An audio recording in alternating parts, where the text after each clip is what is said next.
বেলাল রাদিয়াল্লাহু তাআলা নবীর রওজা থেকে যখন চলে যায়, 6 মাস পরে বেলাল যখন আসে না, নবী ডাক দিয়ে বলে, বেলাল আমার এমনি ভুলে গেছো? ইয়া রাসূলুল্লাহ, নবী গো, আমি যখন আযান দিতাম আপনি ঘর থেকে বের হয়ে আসছেন।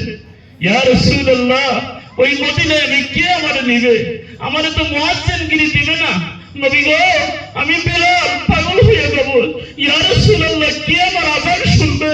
নবী বলছে, বেলাল আমি রাসূল হায়াতুন নবী হাইয়াম ফি রওজাতি শরীফ, আমি রওজা শরীফে জিন্দা। হে বেলাল, আমার রওজার সামনে এসে যদি তুমি দাঁড়িয়ে সালাম দাও, আমি রাসূল তোমার সালামের জবাব দিয়ে দিব। তাই বাবা, আমাদের আকীদা পরিপূর্ণ রাখতে হবে। আল্লাহর ওলিরা জিন্দা, নবী আমার জিন্দা, সাহাবায়ে কিরাম জিন্দা। শুধু জিন্দা নয়, আমার দেশের কিছু হাইব্রিড বেঈমান বের হয়েছে, মুক্তি বের হয়েছে। তারা বলে আখেরি জামানার নবী মুহাম্মদ সাল্লাল্লাহু আলাইহি সাল্লাম জিন্দা না, মাটির সাথে মিশে গেছে। এই কথা যারা বলবে তাদেরকে সালাম দেওয়া হারাম, তাদের সাথে বসা হারাম, তাদের সাথে খাওয়া হারাম, ওদের পিছে নামাজ পড়া পর্যন্ত হারাম।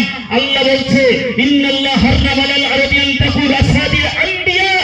আল্লাহ পাক নিজে বলেন, নবীদের কাফন, নবীদেরকে খাবে তো দূরের কথা, তাদের কাফন পর্যন্ত মাটিতে ধরতে পারবে না। তাই বাবা, আমি লম্বা আলোচনা করব না।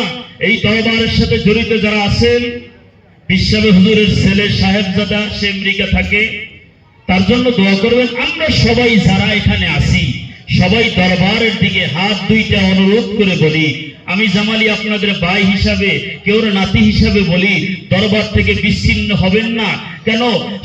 পীর নাই, পীরের ছেলে আছে, অলি এমনি অলি সন্তান আছে। আপনারা মনে করবেন যে বাবা মুসলিম উদ্দিন এখন আমাদের সামনে আছে, শুধু একটু পর্দা করেছে, তার ছেলে এখানে আছে।